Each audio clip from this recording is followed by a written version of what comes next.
Hey, my name's Bruce Snell. I'm with BSG International, and today we're going to go over Part 4, Class 15, which is the quality issue workshop or class. And in this, we're in the Part 4, what we're doing is that we're focusing on personal preventive and corrective action. What you're going to see in this particular Part 4, all these things are focused on trying to help us through different quality issues that are happening internally within the organization.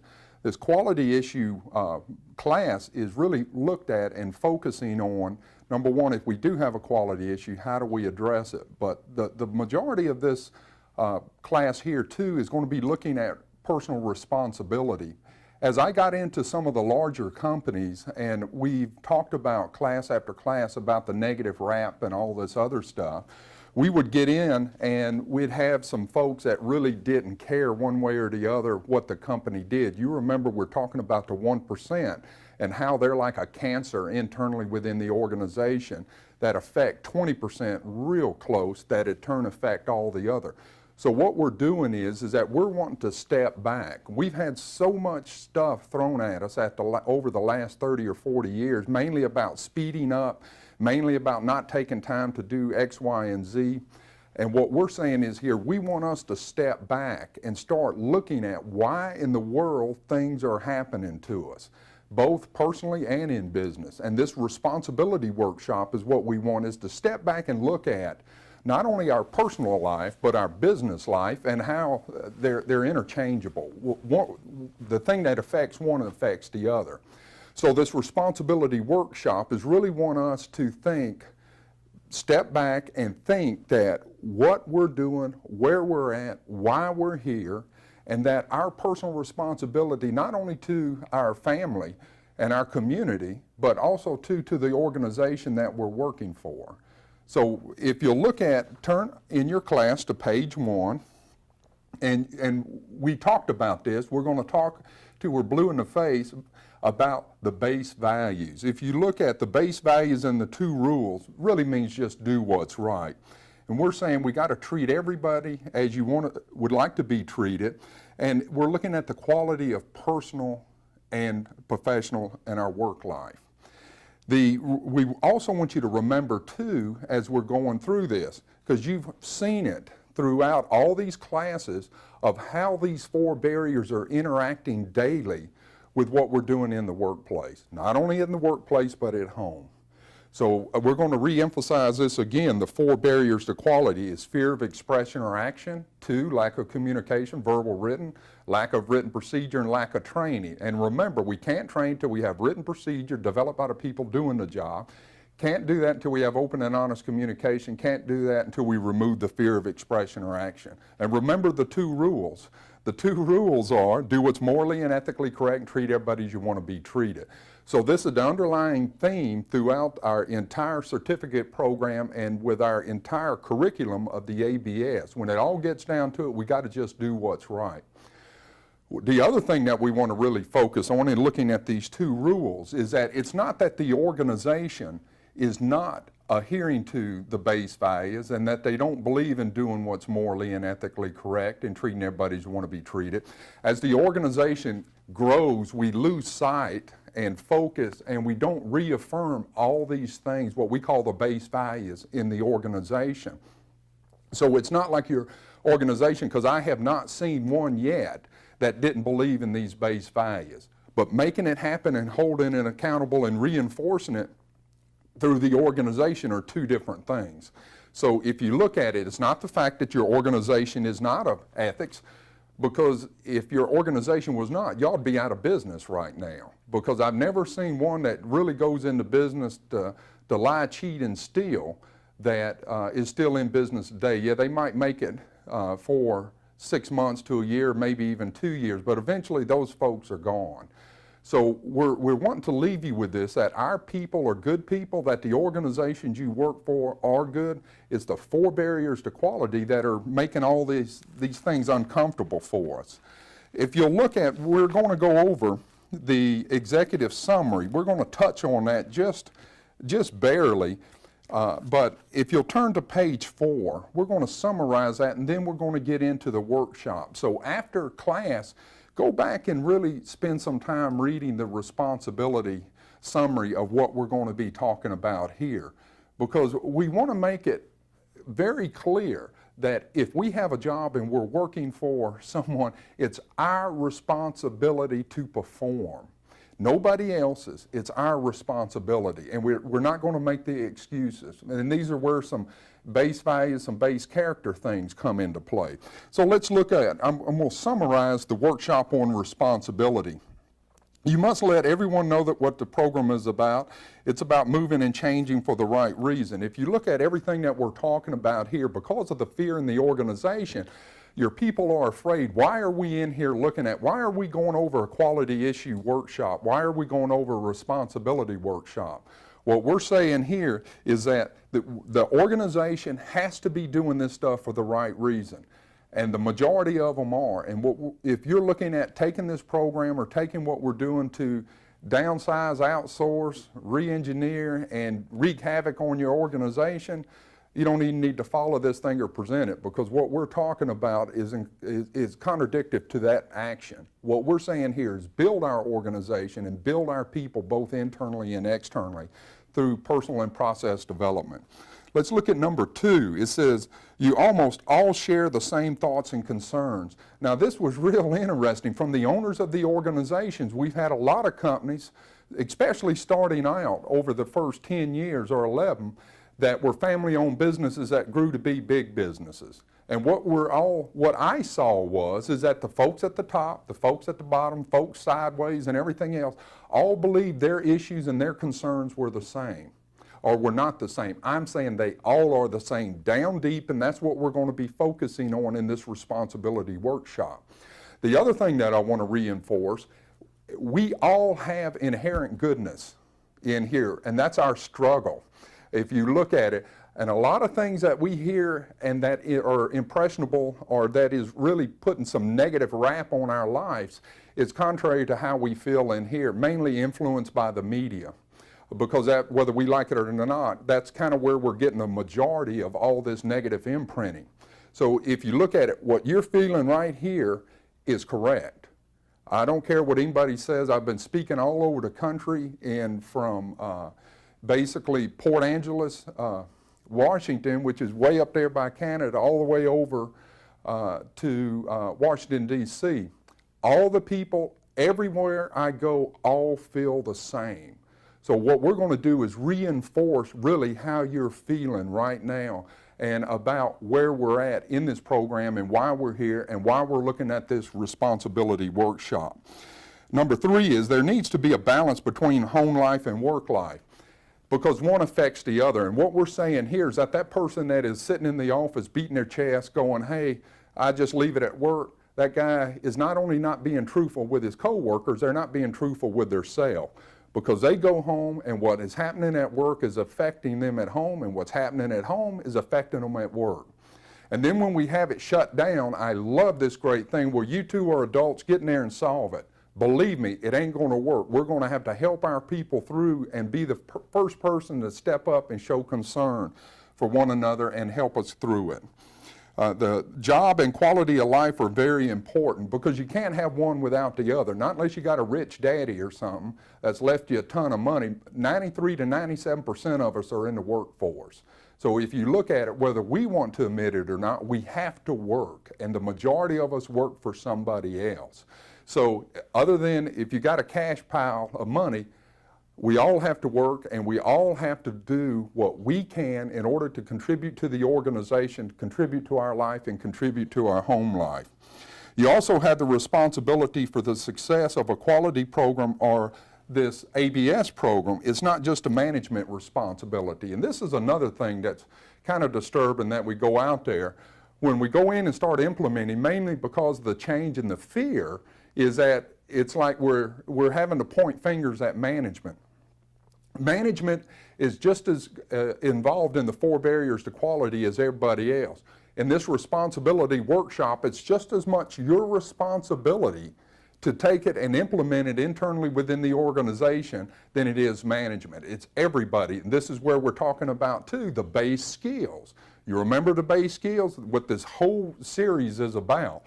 These are base skills that it's my responsibility. I need to step up and stop pointing the fingers across the hallway or down the road to another division. We all need to step up and accept a responsibility. Number 7 is there are no excuses. You must accept a responsibility. If you have a problem, write a quality issue, and that's what we're going to be going over today, a process to handle that. Hold everyone accountable for quality without personal or group attacks. When we're saying that we have talked in our previous workshops about handing off basically we're going through our process and we're handing it off to our internal customer. And we're saying that we agree on what we're all doing and what we'll accept. And we're saying there is that we stop non-quality dead in its tracks. We don't accept or pass on non-quality. And what that does is that stops it from getting out there to our customer. And when we start holding these things accountable, we cannot blame, point fingers at another department or our coworker. We want to turn that energy into how can we fix it? What are the things that we've got to do? So there's no personal, department, management against employees, employees against management, union against management, all that stuff's history. What we want to do is focus on doing what's right, agreeing on what we're going to do, holding each other accountable, and not attack each other and beat the tar out of us. We got enough stuff to do with that. Let's look at page number 5. Page number 5 is the start of the workshop. Kind of what we're going to do, y'all can kind of talk, what we've done is kind of use it as a group discussion to go through and start talking about these. You will be absolutely amazed at what starts coming out of these meetings and how people will start talking about issues that are affecting or involving their lives. If you look at the introduction, why do you think most organizations don't commit to a program like this ABS? Most of them is that they don't cost, they cost too much, don't have time to do it, don't care, don't know, don't think they need it. And if you look at it, the majority of that is that we're just in denial. Also too, I'm very critical and of the training and educational industry. I feel they have not listened to us in regards to what we need to effectively run our organization and tools to build it on. So most of the organizations out there, in their defense, have really tried to do something over the last 40 years. These guys that are sending us to all these seminars that are telling us what to do have not been listening to their customers. We're the customers, and we're talking about things that we need in order to build our organization. So the organizations out there have tried. So what we're trying to do is that with this ABS is to look at giving these base skills that apply internally within the organization and are transferable. Let's look at the questions for the team members as you go in, and this is a good thing for discussion in little groups to start. And sometimes what we would suggest is, especially if you've been going through some ripples or some tough times, is take this in and start talking to the groups. We know that it usually takes about 2 hours with minimum discussion. Remember, by just taking the time out and people to talk, you're lowering the fear, opening up the communication, and getting a lot of people are feeling a lot better. Other than what we've been crammed down our throats for the last 40 years is that we got to do it in a minute, give me a 3-second overview, do this, and that's why a lot of things out there are in such a mess. We go out there without any managing, planning, scheduling, and monitoring. We're going out there and doing things without listening to our people. We're going out there and getting involved in deals that we got the industry experts internally, but because we don't have the base skills, we're not utilizing that talent. It's look at what is smile in the AM. Where that kind of came from is that a smile in the morning improves life every day. What's kind of interesting, I've watched a lot of National Geographic stuff or whatever it is on the TV. And what it talks about is that you can see these guys that are canoeing into the Amazon that a lot of folks hadn't even seen a canoe before. They pull up, no one can speak the language, but if you've ever noticed that person hopping off that boat, other than if they're like addressing some headhunters or something, I don't know if they're still out there or not, is that they'll flash a smile immediately. That other person that we can't speak the language or know their customs will smile back. We're saying a smile is a universal message, a universal language that I don't care where you're at, whether you're civilized or uncivilized, the smile is a universal message, and a universal message is usually good and goodness. What we're saying here, it's very important in the morning to start your day with a smile because you're setting the tone. And so how the Smile in the AM started is that we got into one of these companies that it was a little hostile there, and we had some pretty frustrated folks, and it literally got down to where it's as much their responsibility as it is mine to say, hey, first thing in the morning. We're saying, yeah, that sounds good, but as the leadership of the organization, it's our responsibility to set the tone for how we're going to be doing business. And that is, we said, the guy goes, well, I can't smile, I can't talk, I can't do this. We're going, if nothing else, say, happy smile in the morning. And they're going, okay, well, then they all started it. And what happened was it became such a joke that it naturally, everybody just started talking about it. And within 6 months, it was amazing. People just started saying hello to each other in the morning. Think about your office. You go down the hallway, what do? Go right into your work, go to your bullpen, you don't say nothing to anybody, and all of a sudden, all you're doing is passing each other without any conversation. Remember, other than, you know, the dude I was telling you that his daddy left him a lot of money, he ain't got to work. Well, that's probably the only guy we know that's got a license at the country club. We're saying we've only have our family and our work, and we want to make both of those places a good place to go to. The three stages of your life, because I've often thought through this and looking at our employees and wondering what are these things that we're going through and how do we get here. And if you really want to look at it, whether we want to admit it or not, is that there's 3 phases of our life, and that is our teen years in high school. And we can all remember that, and we're looking at the present, our current or working years. The C is retirement years. What we're saying here is that whether we want to admit it or not, most of the formal education and awareness and training and meetings and stuff we had were in the high school years. The majority of our employee and population, after 12th grade, their learning stops. What we're saying is that the purpose of the ABS, Applied Business Science, is that we're saying learning is continuous throughout your lifetime because we continually have to evolve and grow as individuals. If you look at this, that says now we're in the workplace. Well, if training and education and awareness is stopped, where are you going to get it? Well, the only place you're going to get it is either at work or watching some of that negative media stuff or at home. But if we're getting some negative input, especially from the 1% at our work, we're affecting our home life. We're asking you to slow down and step back and look at really what's all this life stuff about. We go through our high school years, we're in the workforce, and the majority of us are going to spend the half of our waking hours at work.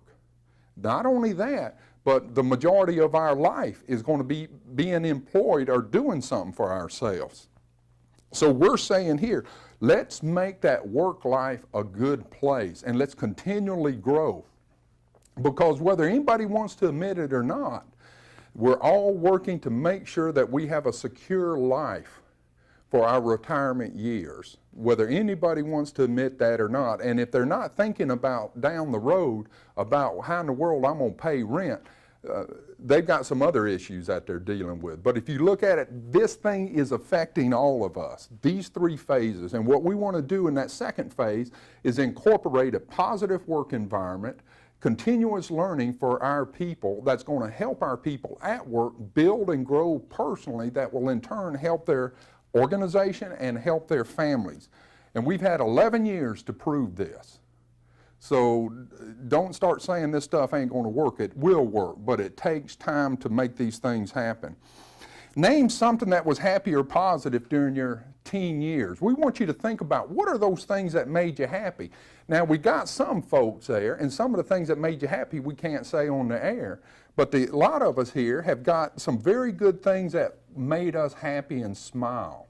if you look at that, number one was family. And this is out of the surveys that we did. When we asked and it was polled, what makes you happy? The majority of it is our family, being a part of something. And if you look at it, when it gets down to it, even if you've got a messy life, a lot of people go back, whether they're in turmoil with their family or not, whether they're in turmoil with the business or not, when you really step back from it, the family is what we all cling to. And really what we're doing in today's society is really encouraging to tear the family apart.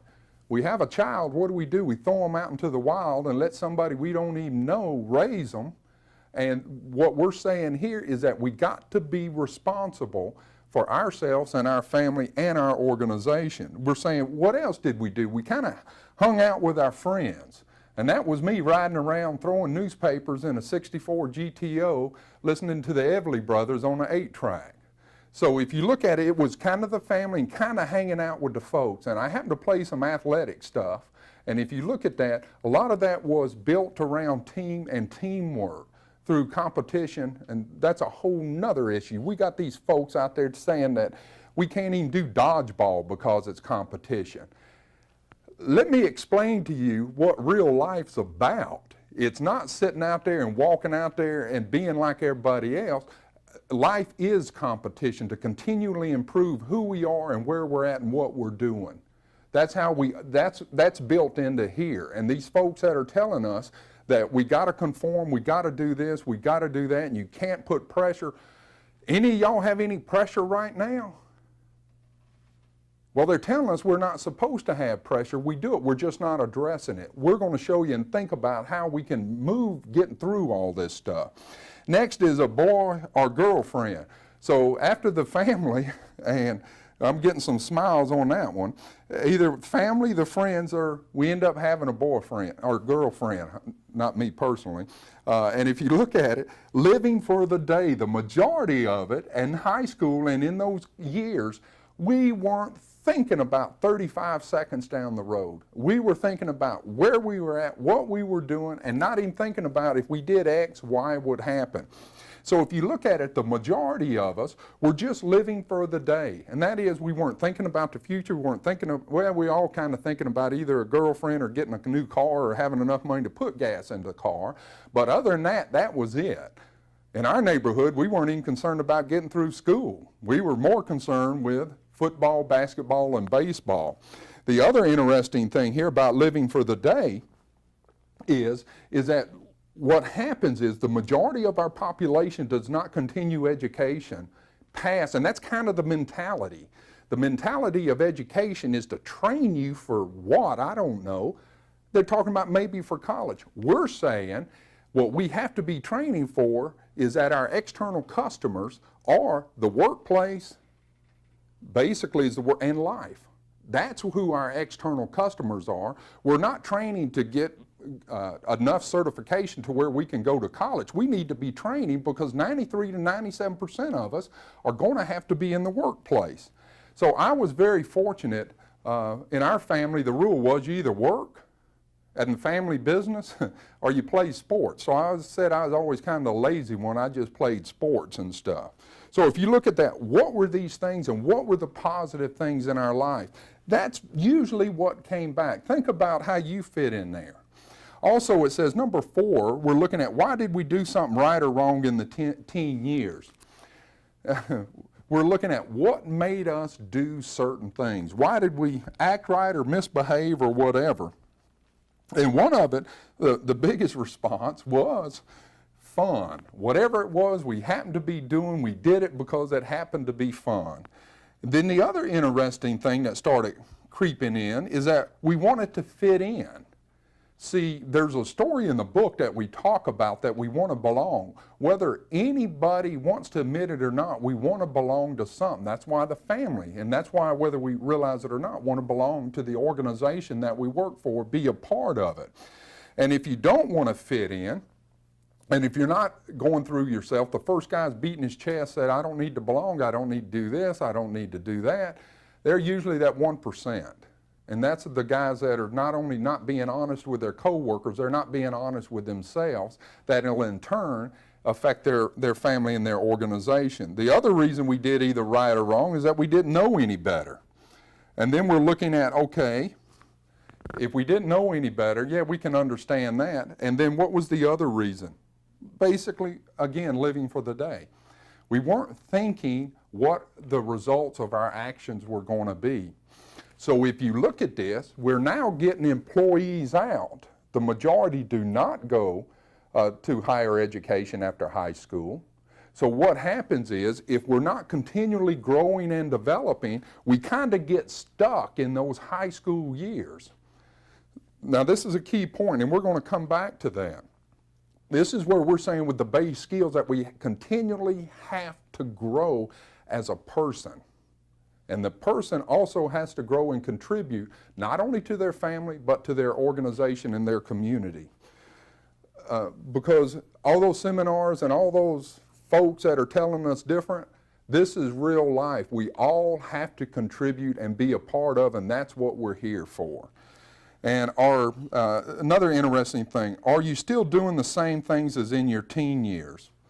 When we ask, the majority say no, but we all know, now think about it, that we all know some of the folks that we hung out with, or we're in high school with, or in the neighborhood with, that are still doing the same things that they were in high school. Now think about that. There's a gazillion of those folks that are still doing the same thing as what they were in high school. But if you look at it, they're letting somebody else take the responsibility for the problem. It's either the government, it's either the neighborhood, it's either the guy they work for, it's either their spouse, it's whatever, other than taking their own personal responsibility that the reason where they're at, it's because of their doing. Very few have some external force that's going to keep us from contributing to society. Let's look at, it says, why do you think you changed from that kind of day-to-day type thing and kind of getting in trouble trying to do this? We call it a new day every day. Is that we wake up, shake our head, we ain't learned nothing, and we walk right back into the same wall day after day after day. We're saying with an awareness and understanding of what's happening in your life, you begin to focus in and learn and progress as an individual. We're saying here is that what made most of us change, and we're saying the majority of us, we got married. Like I got married right out of high school. The majority of the folks where I'm from, that's what they do.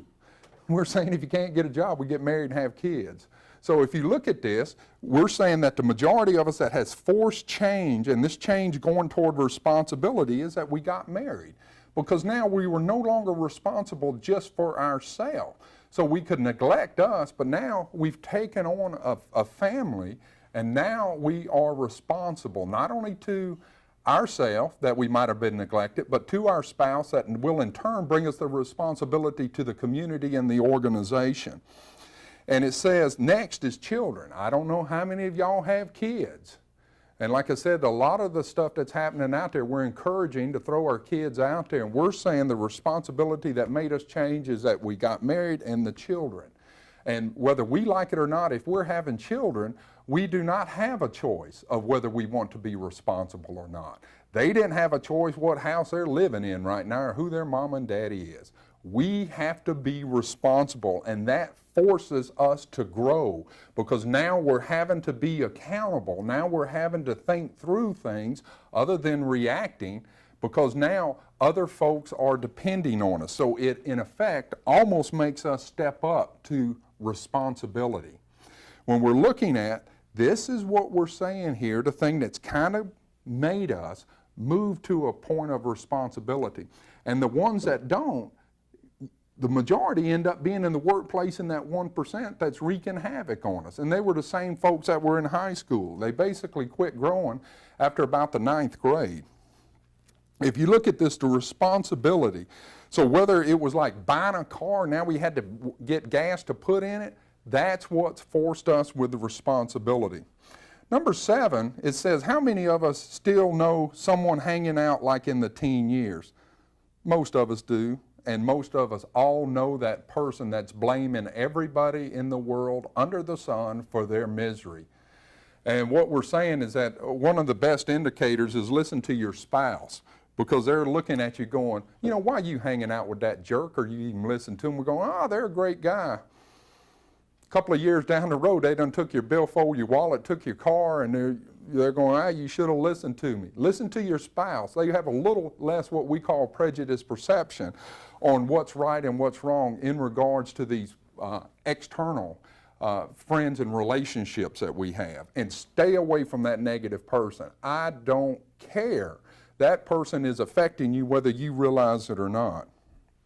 And it says that what made most of us change? It's called responsibility, one shape, form, or another. We talked about being married, doing this, doing that.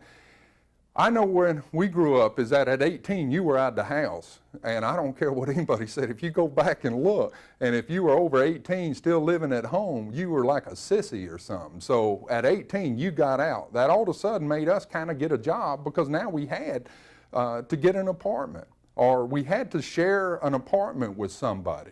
So at that particular time, responsibility started creeping into our life. If it was nothing else but to buy a car, we're now responsible for that car payment. We're now responsible for the maintenance of that car. We're now responsible for putting gas in that car. So now all of a sudden, in order to fund all that mess, how are we going to do it? We got to get a job, not unless we got that rich daddy that's bankrolled us for our whole life, and the majority of us don't have that. So the responsibility has come, or was forced, or we accepted it, whether we realize it or not, in one form, shape, or fashion. What is the most important things in your life, or what you spend a lot of time thinking about? Now, when we ask this, some of these questions, when we really get into it, really get kind of emotional when you're in a group. It says here that, what do we spend the most of our time thinking about? When we polled and talked over these last 10 or 11 years, number one is the family. Whether we are a dysfunctional family, or every time we get together at Thanksgiving we end up beating the tar out of each other, when we all step back, take a breath, we all seem to have that internal thing that's here that's making us want to be a part of that family. And there's some social issues that are going on right now that's for another show, of things that are now starting to show up in our society that we were saying years ago was okay. And if you look at this, we're saying the family, then children, doing better for them. The majority of the folks that we surveyed is that I want to do, and I want to make a better life for my children. And what we're saying is that it's kind of interesting. We've kind of gone around a loop to where, like our parents, most of them weren't even concerned about having a house. They were concerned about making sure all the kids had something to eat. Then it was kind of like we grew up, and then all of a sudden we're like, okay, what we want to do is, number one, have a house, and we want to make sure that we got 2 or 3 cars in case the other one breaks down. And then in order to do all this, or to move to another lifestyle, both spouses were working. Then all of a sudden, whereas in the first time, most of us had a lot of interaction with our parents and in our community and with aunts and uncles. As we've gone through this now, we don't have that interaction, because mainly both spouses are working, and most of us don't live in a community anymore of where we grew up. So we don't have that support system around us to help. And if you look at doing the stuff better, so we ended up giving our kids a lot of stuff, like the old Pong machines and all this other stuff, and making sure they belong to everything. And now what we're seeing, because we also do a lot of speaking and stuff in colleges, we're now seeing it turn again to where the kids that have had everything, that all their mom and daddy doing is give them a $5 bill and let them go. Well, that's probably $20 now. But $5 used to get me gas money for the month. And so what's happening is we kind of gone the other way, to where now we've got a workforce that is more concerned now with the quality of life. It wasn't any other different with us, but we thought a better quality of life was what all these idiots have been telling us all these years, that we got to go out, we got to have both spouses working, we got to focus on making sure we got 2 cars, we got the right clothes, we're taking vacation, we're doing everything but spending time with each other and with our family. So if you look at that, where we're getting through, our kids nowadays are more compassionate, more concerned about doing what's right, than what I've been hearing, like this labeling them this Generation X stuff. And that's disgusting in itself, for the snoozer or loser generation. Man, we're doing some positive stuff for our kids, ain't we?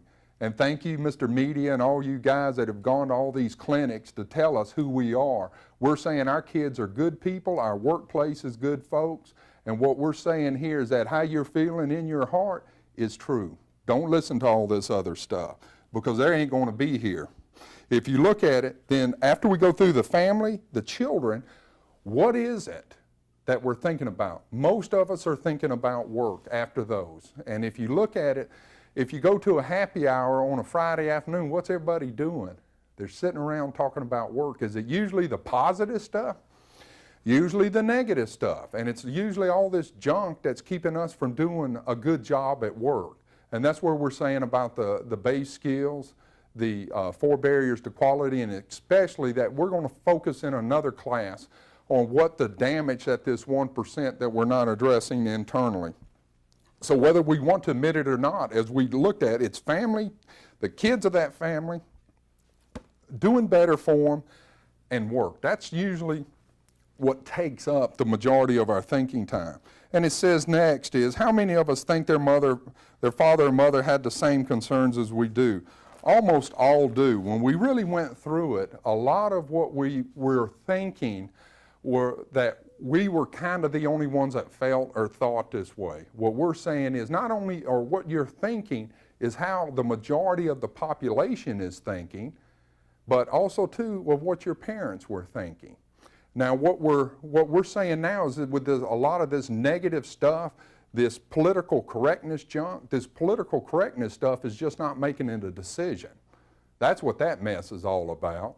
And if you look at it, what they're saying out there is what we should do, how we should feel, or whatever, is different than what we're saying in here. We're saying trust sincerely deep how you feel, because you are correct. What we're hearing and the negative impact that we've been getting from either past jobs, past life, former employer, we're saying trust what's right in here. And if you're the 1% and you're standing up going, that guy's full of crap, I'm telling you that you ain't contributing to your organization and you ain't facing reality.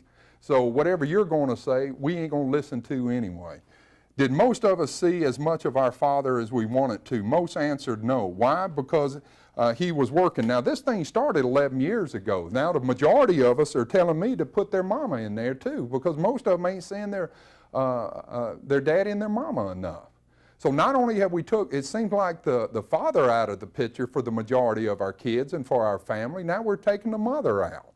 So now we're looking at, why? Because they were working. So now we got 2 spouses. If we're having kids, where are they getting it from? Then not only that, but if both of us are working, where do we have time for each other? This is where now this next generation is starting to look at all of these things that we were told were important, or leading by the leadership or the examples, is not where it's at. It's really, everything's going back to these base things that help us make who we are.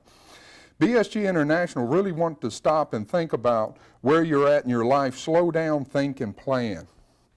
We're saying here that the majority of us are been taught to, I've got somebody with a daytimer at soccer practice, going through stuff on the phone. They can't waste a minute, because that's what all these seminar gurus have been telling us, that a wasted minute is this, this, this, and this.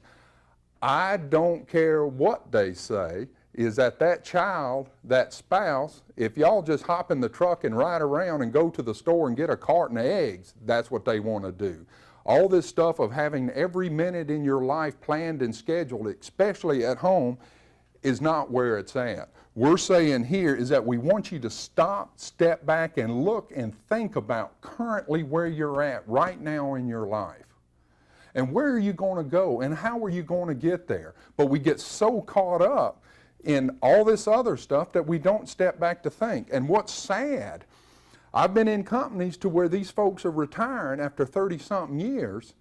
Believe it or not, there's a ton of good companies that we still have long-term employees out there, and they're the successful ones that we don't hear about, is that after the end of it, I've heard comments like, I took this job and I thought I was just going to hold on to this until I got something else. 33 years later, they're at that organization. They haven't improved. They keep looking down the road. They're still looking at all this promises of this Rose Garden. They're not doing anything because I believe they don't have the skills, the awareness, or understanding to how to take control of their life. So if you think that that employee that doesn't have control of their life ain't affecting your organization, you're not addressing reality. So what is it? Is that we have the responsibility. We're saying in the organization, if we have employees, it's our responsibility to help them, because not only are we helping the organization, we're helping the people that in turn helping one another. BSG, basically our position is the work-home life is that it must be in balance. And that's everything across the board. And we've written for our next book called Problem Process Theorem, talking about in the third phase is that we're talking about we get to a point of extreme. Now, we've written that thing a long time ago. Now you're hearing all extreme sports, all this and all that, because they're trying to generate an emotional response to it. And then, in fact, what we've gotten to is that if I can skateboard and just go down the sidewalk without doing flips, I'm kind of a freak. And what we're saying is that kids getting on a skateboard, jumping off a ramp and falling in and breaking their leg because it's extreme, we're going way too far. And we're saying here is that with that negative imprinting of that extreme, we're saying that we need to bring it back and be in balance. Be in balance at work, be in balance at home, and be in balance of who we are. This extreme thing is not, we need to get into this moderation, this patience, being able to back off. We've been sold down the river for the last 30, 40 years of all these things we got to do. Well, if you look at it, we're paying a lot of those prices right now, not only in our workplace, but in our society and in our home life. It says, number 14, our life and time spent. We're saying a third of it is that of our life is at work. Half of the waking hours revolve around work. And then we're saying sometimes we even see more of our fellow employees than our family. So we're looking at right here, we're going, hey, our thought was a decade ago, let's make our workplace a better place. And it can, and we will do that, and we have done that. So the majority of our waking hours is affected or move around work. Let's make work. We have an organization out in Colorado, Quality Plastics. Their whole goal, they're the top 25, or in the top 20 injection molding companies in the country. And that guy, his whole thing, Kent, is that when them people come to work, that's their sanctuary. They ain't got to worry about nothing else. Another interesting thing, I said, well, Kent, labor market's kind of tough. How's your turnover? He goes, oh, we lost one about 3 years ago. You couldn't run as employees off of there, but all I'm hearing is they're sending us these seminars about retention. Our first question is, why in the heck are our people leaving? Think about that. That's prevention. Instead of looking at it after the fact, we got to treat our people and each other with respect and dignity. And it says, after talking today, do most of us feel that we have the same thoughts and concerns? If you look at it, when we polled it and talked about it, most of us have the same thoughts and concerns. Some greater, some lesser, some this way, some that way. But in all, we all feel the same. And it says, look around, we all need, and we're all in this thing together, whether we want to admit it. And one of the examples I saw a long time ago was a trucking company that they were doing a documentary on, and that the drivers of these long-haul trucking companies, there was high alcohol abuse and spousal abuse. And what they started looking at is that they also had problems with absenteeism and tardiness and accidents. What they did is step back and started looking at a lot of that stress was coming from the fact that they were away from home too long. They were driving way too many hours, and this company actually put in things to start helping their people. I can't give the name, but it's one of the larger trucking companies that I'm not sure necessarily if it's still family owned, but again, it was started by a husband and a wife that had tremendous integrity, like a lot of the small companies start that end up growing up to be big. And we're saying the reason that integrity is not seen daily in there is because of the 4 barriers to quality. This is our organizations, and this is the organization commitment you have to make to your people. We're kind of a family whether we like it or not. That's why it's so important for all of us to get along. And one of the biggest problems for all of us is time between family, friends, and time for oneself. Not only taking time for your family, but take time for yourself. All those folks that are telling us we got to be totally scheduled, it's taking its toll. Can you be happy without the balance in your home life? I'm saying no, you can't. The folks that are telling you they can, it's ridiculous. We have to have our balance in our home and our work life.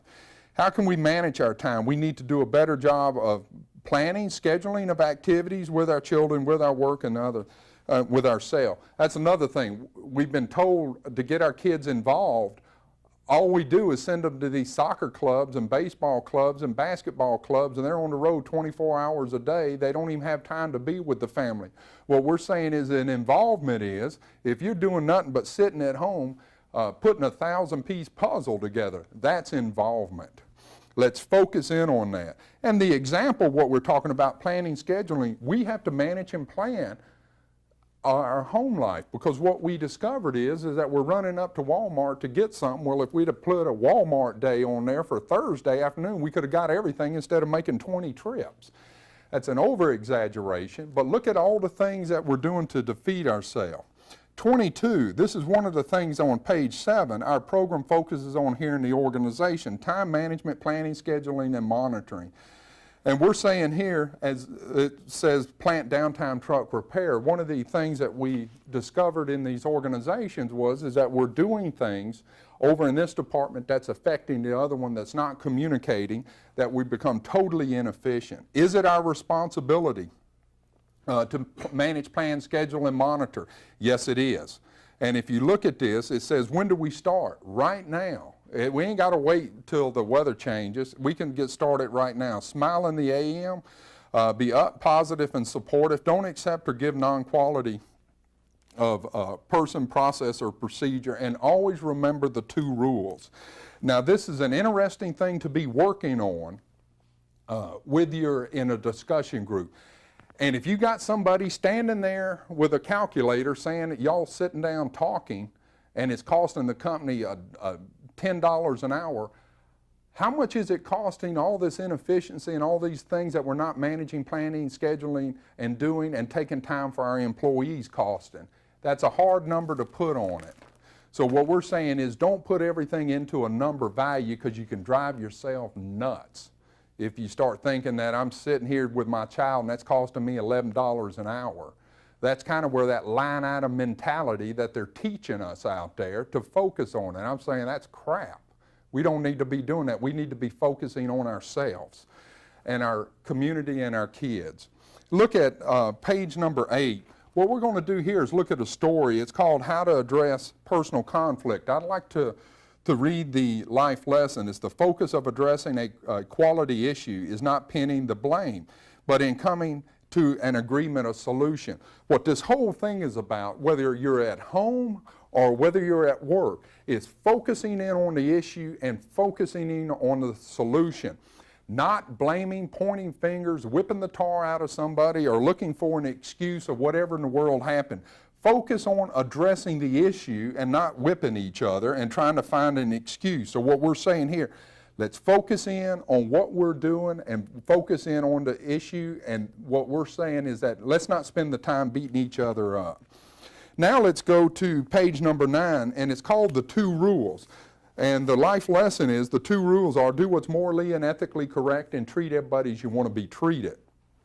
The 2 rules literally came into play because I'm with one of these big organizations, and they're going like, we're in front of corporate counsel, and because we couldn't write a procedure for everything known to man. And this is another thing with our legal industry and some of these guys, that we now having an attorney interpret our rights and our responsibility to our children or to our organization, is that we're saying here, we ask about adhering to the 2 rules and getting the organization to sign off of it. Well, up jump corporate counsel, and they're going, Bruce, just think of our liability if we sign that. I go, son, just think of your liability if you don't sign it.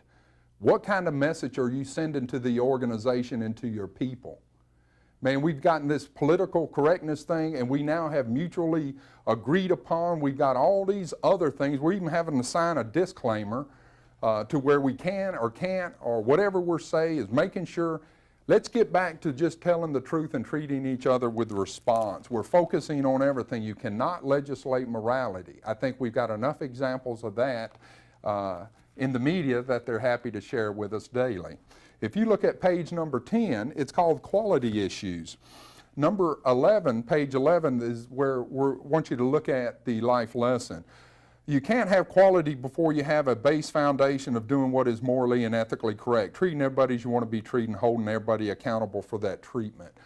It's not just one thing saying it, it's doing it and living it day in and day out. And remember, we're saying that 1% are masters at manipulating and holding your organization and your department hostage. And we're doing everything but addressing those issues with that 1%. This quality issue is a process, and we'll go over this, on how to put these things down in writing and how to negotiate, move through without beating the tar out of each other, and become a part of not only how we're at work, but how we're going to be doing some things and these skills that'll help us when we get to the house. If you look at page number 12, now here's an old saying here. I don't know how many times my grandmama used to tell me this. It says, you get out of life what you put into it. Have any of y'all ever heard that? The life lesson is short-term winners at the expense of another usually end up being long-term losers. I'll say that again. I kind of got a little messed up. Short-term winners at the expense of another usually end up long-term losers. I don't care short-term. If you get over on somebody, get over on the organization, or get over on your spouse, or get over on your neighbor or your family, it's inevitable. You're going to get out of life what you put into it. The other interesting thing is that all the negative junk that they're throwing at us is that if you're kind of a compassionate, you're kind of a giving person, and you're not out there just beating everything and negotiating every deal to the hilt, that you're going to be taken advantage of and you're going to be trampled. Believe me, we've taken that way too extreme. The patience and the integrity will always win long term, and that's a very disturbing thing I'm seeing in colleges this day. We're looking at some things that they're talking about everything but ethics and values, and our kids are hungry for it. If you look at this, we're saying you usually get out of life.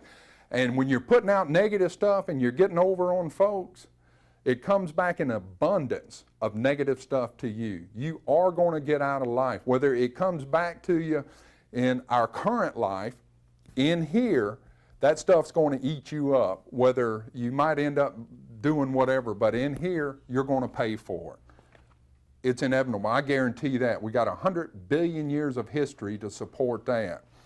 If you look at page number 13, is personal seminars. Interpersonal skill awareness brings a new life into the organization and community.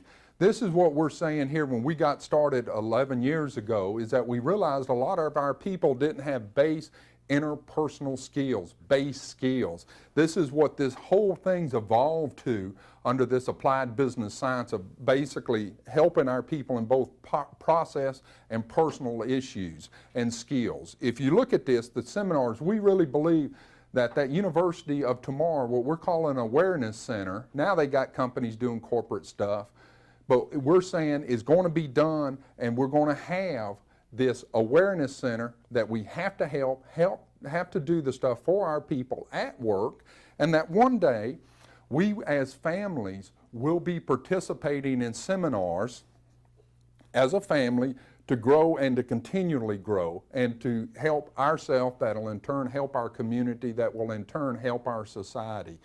Because it's kind of in the mentality that once school stops, our learning stops. What I'm saying is once school stops, our real learning begins.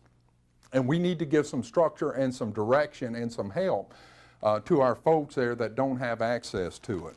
If you look at page number 14, page number 14 is the quality issue audit. What we're saying here is that when you come around conflict internally within your organization, it can be people, process, personality, procedure, whatever. we're saying here is that we want you to run through it, write down what that statement is or why that thing is a quality issue. We want you to think about it, and then we want you to go through and kind of do an audit on the thing. And that is, go through the A through E and look at it. Does that particular quality issue have to do with fear? And then that's rated. Is there a lot of fear? If there's a lot of fear, mark 5. Now that can be the fear that's affecting that process, or the processing or supporting of the order, request, the service, the product. What we're saying here is that rate that. Is this quality issue or this turmoil's coming out of some of this thing to help? This is just to help us organize our thoughts, start getting the emotion out of it. Then it might even come down to where the fact that the person's just an idiot and making my life miserable, which is that 1%, which we can address that deal too, because we've never addressed that deal with that 1% directly internally within the organization. And that's what this thing can do and help us out with. If you now look at page number 15, so we want you to look at that audit. When you're writing a quality issue, go through and kind of do an audit on it and see where the issues really lie. Number 15 is the quality issue form. This is a structured form that you can go in, who is it, description of the problem, who are the team members or the people in the organization that are involved, and we're also saying, what do you recommend as a solution? Then we have a series of meetings. First meetings with the individual as a coordinator, or it can be the training person or the human resource. Second is with the person that we've written a quality issue. Third meeting is together. That's a whole nother process in that. But what we do is treat each other with respect, put the deal on the table, don't blame nobody. And once the issue has been addressed, and if it's a negative 1%, they're going to think twice. And historically, it has proven, once we get a quality issue on the table and it's talked about, we don't address it again. Because it's like, I know you know that I know and all that other stuff, and I'm going to be held accountable for me just being a mean person or not treating you with respect. Let's look at page number 16. We talked about a lot of stuff here today, and a lot of it is about who we are and how we've evolved and really what it is in life that we're all here for and our responsibilities in life. Let's look at page 16, frequently asked questions or thoughts. Do the quality issues result out of the 4 barriers to quality? Yes, they do. If you look at the majority of the process, other than up front, because of the change, the pent-up frustration, the majority of the issues after we move through the emotional stuff are the 4 barriers to quality, 98%. What is the purpose of the 2 rules? We're not only saying it, we're putting it in writing and we're reinforcing it daily to do what's morally and ethically correct and treat everybody as you want to be treated. Why do you say it's not the organization's fault? It's the 4 barriers to quality. We were somewhere in Colorado the other day, and what they were saying is we have to blame somebody. We're saying don't blame your department, don't blame your family, don't blame each other, blame the 4 barriers to quality. Explain the thought behind the responsibility workshop. We want you to think about where we're at and how and why we're here. And then it says, what do you mean by losing the personality of the founder? Usually what happens, that personality of that founder is lost as the organization grows. But that integrity that makes that company is still there. We just have to make sure that we have it throughout the organization. And it says, why do we have to write a quality issue? I just can't I just tell it what it is? No, because that never works. Most of us ain't got the skills to do it. So if you look at what we've talked about here, it's very important about the base skills that we get this training out and we live day in and day out with these things that we're trying to accomplish. Think about where we're at. Think about the quality issue and think about each other. Thanks, and see you at our next class. And have a good day.